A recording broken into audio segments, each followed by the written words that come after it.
All right, welcome to another episode of Beyond the Front Door, where we're going to bring you insightful conversations with the industry leaders. So I'm your host, Joe Romaine of Detroit Real Estate TV and Golden Bear Home Inspections.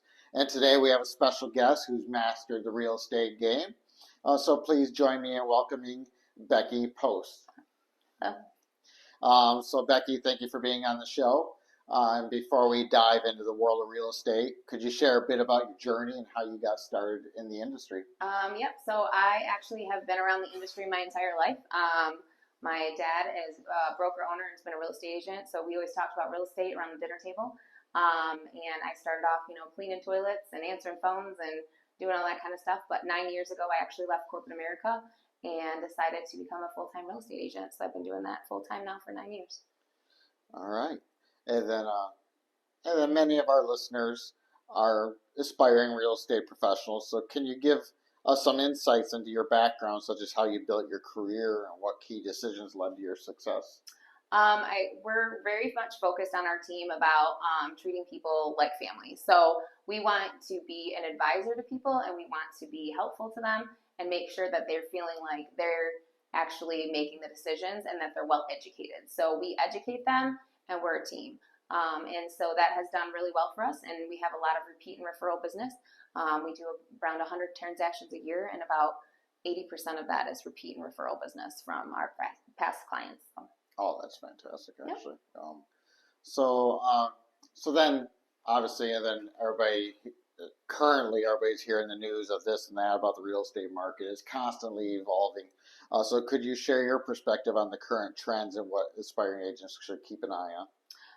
So we definitely have some low inventory, so we want to focus on listings.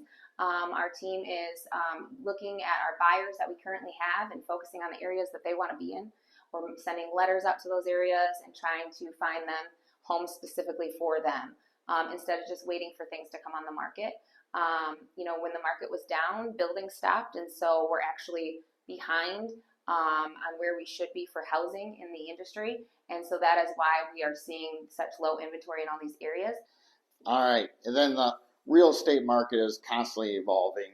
We hear everything in the news about this and that. It's always changing. So can you share your perspective on the current trends and what aspiring clients should keep an eye on? We're definitely still seeing low inventory.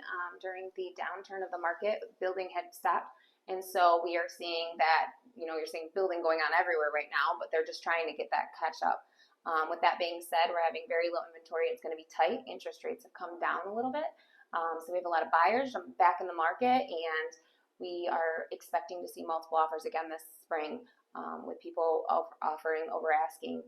So just being very cognizant of what's out there and actually trying to go out and find the listing for your buyer.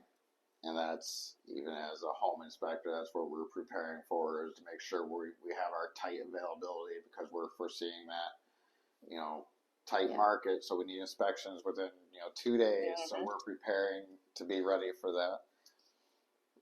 So success often comes with challenges. So can you talk about some of the biggest obstacles you've faced in your career and how you've overcome them? So one of the biggest obstacles we've faced, I would say, if you would have asked me this question last year, I would have said working with family, because I actually work with my dad on a regular basis, and it's hard sometimes to work with family. But actually last year, I got pregnant with twins and got diagnosed with cancer. So I had been off of the everyday. I was a 50, 60 hour a week person, and it was hard for me to slow down, but I needed to for my health. What is nice is that we have a team. So my team really stepped up, and I have a buyer's agent who did all the running for me. My dad came back, and he's, kind of stepped back out of the role a little bit of listing agent. He came back into the role, and my assistant is constantly in the office every day. So our team was able to maintain our numbers, and we really just banded together like a family and got the business keep going so that we could help our clients. So that was probably the biggest thing that is this last year. First off, we're glad to see you're back healthy. Yes. So now let's take a quick break, and we'll be back shortly. Hello, this is Joe from Golden Bear Home Inspections, part of the National Home Services group of companies. We believe in protection with the inspection, and you can give us a call at 989-467-0224 or schedule online at www.goldenbearhomeinspections.com. We look forward to seeing you soon.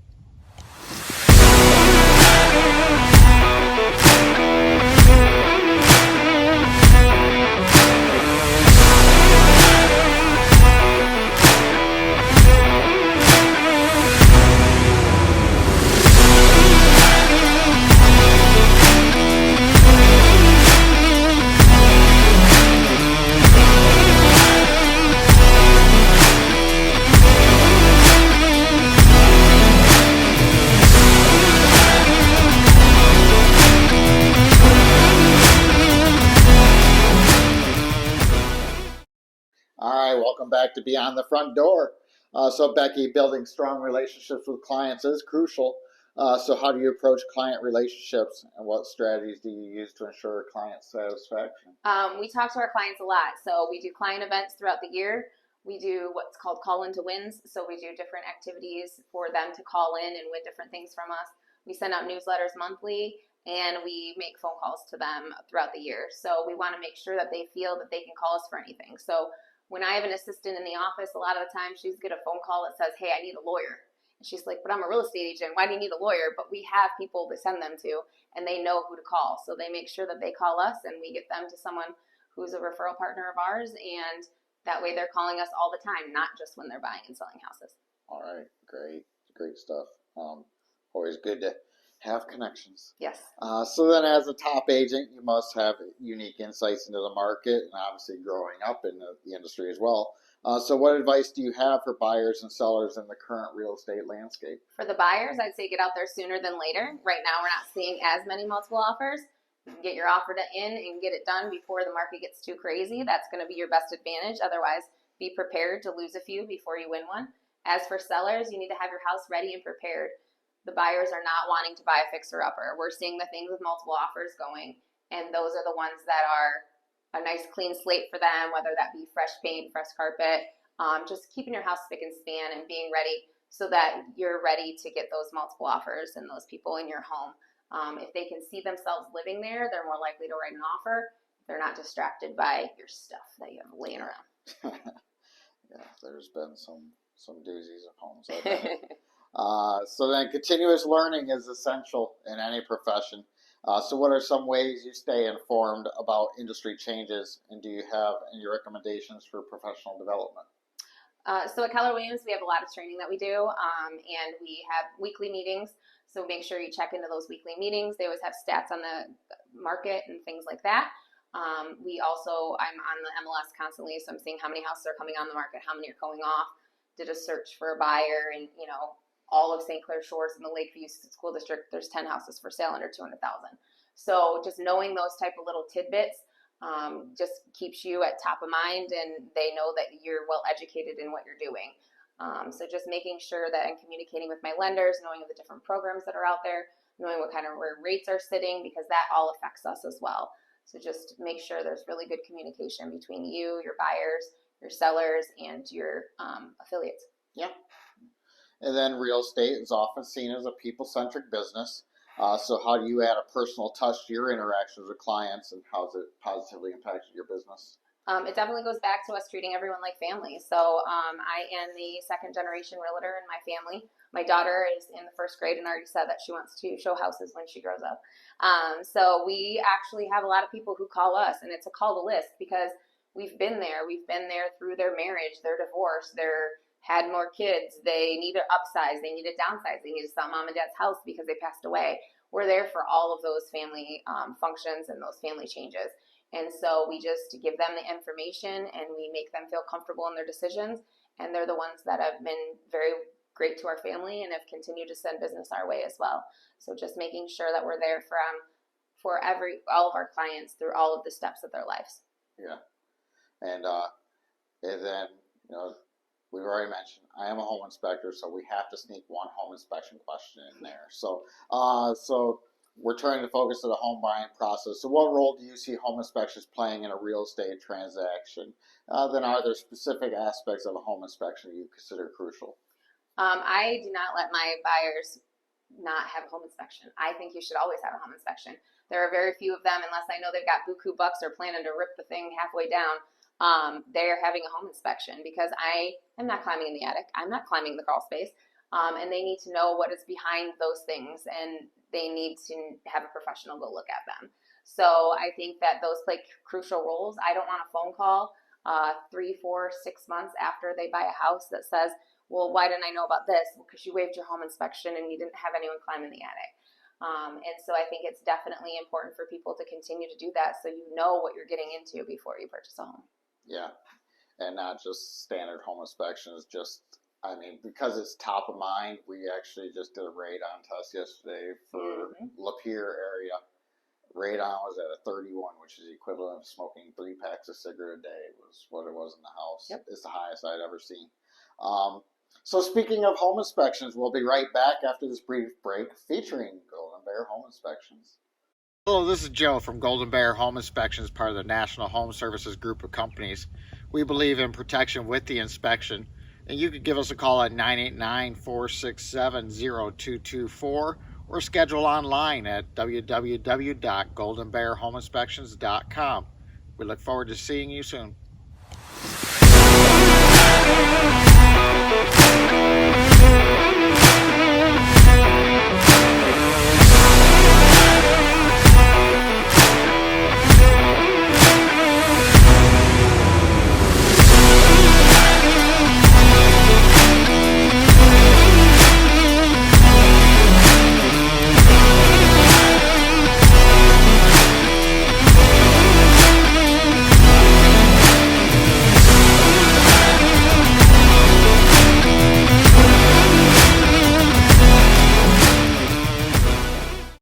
All right, welcome back to Beyond the Front Door. So for new agents entering the industry, and you've mentioned you have a team, so I'm sure you're always looking for new agents. So what advice do you have in terms of building a client base, establishing credibility, and navigating the initial challenges of being a real estate agent? Number one, you need to talk to everyone. So everyone knows someone who's going to buy or sell a house, and you need to be a people person, and you need to let people, you can't be a secret agent and them not know that you're in real estate. Otherwise, you'll get your feelings hurt a lot because you'll be like, well, they used Joe Blow. Well, yeah, because they didn't know you were in real estate. The other thing is definitely have a support system. So you need to have someone, if you have a partner, they need to be supportive of you and your business. They need to be listening out for leads for you, but they also need to be supportive because there's going to be some long hours in the beginning. And if they're not supportive of you, it makes it a lot harder to do your job. And I think that's going into any industry, but to have that good support system. Yeah, talking to everybody. The number one post I've shared on my business page for home inspections that's ever gotten the most attraction was the one where I put a meme that said, if you're ever lonely, just put on your Facebook, does anybody know a good realtor? You will have a bunch of new friends. So in today's digital age, how important is it for real estate agents to have a strong online presence, speaking of Facebook and stuff like that? And what strategies do you use to leverage digital platforms in your business? So I actually focus a lot on Facebook. I'm kind of that era. So it came out when I was a freshman in college. And so I keep in touch with a lot of my high school friends and college friends through there and received a lot of leads through them. With that being said, we definitely keep in touch with all our clientele base through there too, right? That's how I know that Joe had a birthday or so-and-so's baby was finally born, and we're sending cards out to say congratulations to them. It gives them that extra personal touch. I knew about it because they posted on Facebook, but it allows us to get those extra memories in with our clients, and they go, oh, they sent, you get bills in the mail and junk mail. You don't get anything fun. So if they get a card that says, congratulations on your baby from the Grosso Group at Keller Williams, they're like, wow, they're really, paying attention, and they really care about our family. So it's nice to have those touches, and it allows us to do that by being friends with them on Facebook. Yeah, it's always good because everybody posts everything on Facebook. Then networking is often emphasized in the real estate industry, and there's all sorts of networking you can do professionally and client based. So can you share some effective networking strategies that have worked for you both online and offline? Our team is really big into B&I, so the Business Networking International. So my dad has been in a chapter for almost 30 years, and I've been in my chapter now I joined as soon as I got in real estate, so 9 years now. And with that being said, you're meeting people who are in business and they're looking to help you and you're looking to help them. we make some great connections. And like I said, we get a lot of phone calls of people looking for us to refer them to someone else in a different industry, whether that be a painter or a lawyer.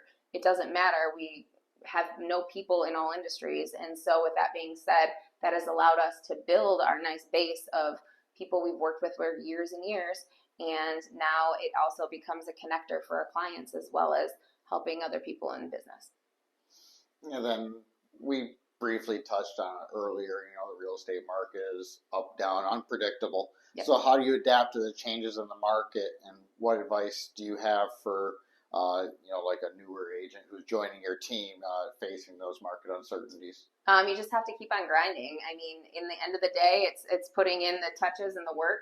Sitting on Facebook all day is not going to do it, but reaching out to people on Facebook, maybe seeing that somebody had a birthday or had a baby or whatever, and reaching out and giving them a call, that is a touch. And then they might say, oh yeah, actually we need a bigger house because we didn't expect to be having kid number 3.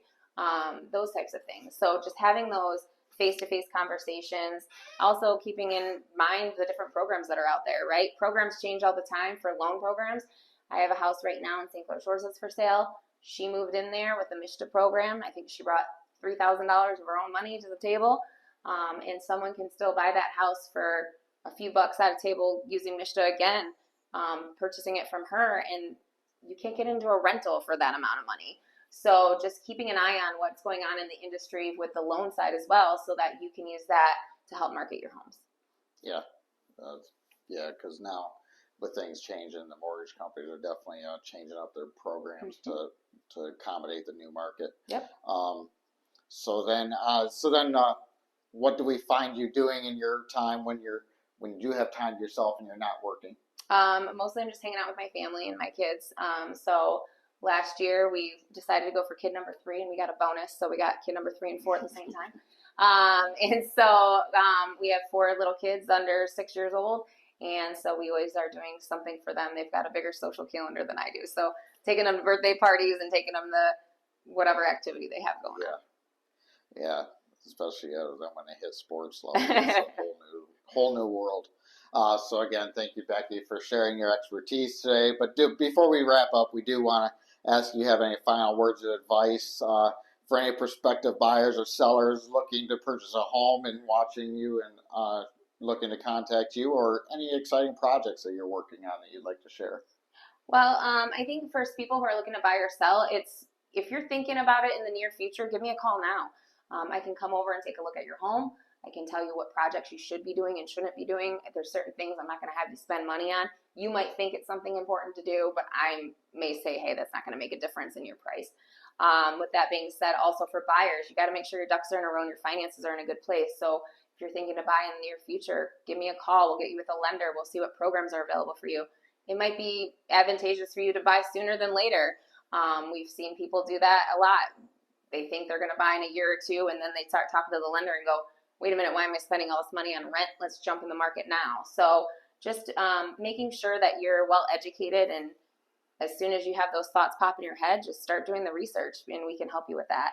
And project-wise, I think right now we're just trying to, keep in touch with what's going on in the market, keep an eye on everything, keep an eye on interest rates, and help any of our clients that are, going in any big transitions this year. So. And then also, before we sign off, how would they best get a hold of you? Is their phone number? Best way to get a hold of me is my cell phone. So it's Becky Post, and my phone number is 586-630-6189. You can call or text me. Text me at any time. I put my phone on silent when I go to bed. Just be ready for that early morning text because I got kids that get up at 6 a.m. So again, that concludes our interview with Becky Post. So thank you for tuning in today. If you enjoyed this episode, be sure to like our Facebook page at Detroit RETV, or our YouTube page, also Detroit RETV. And stay tuned for more insights from industry experts on Beyond the Front Door. And until next time, this is Joe signing off.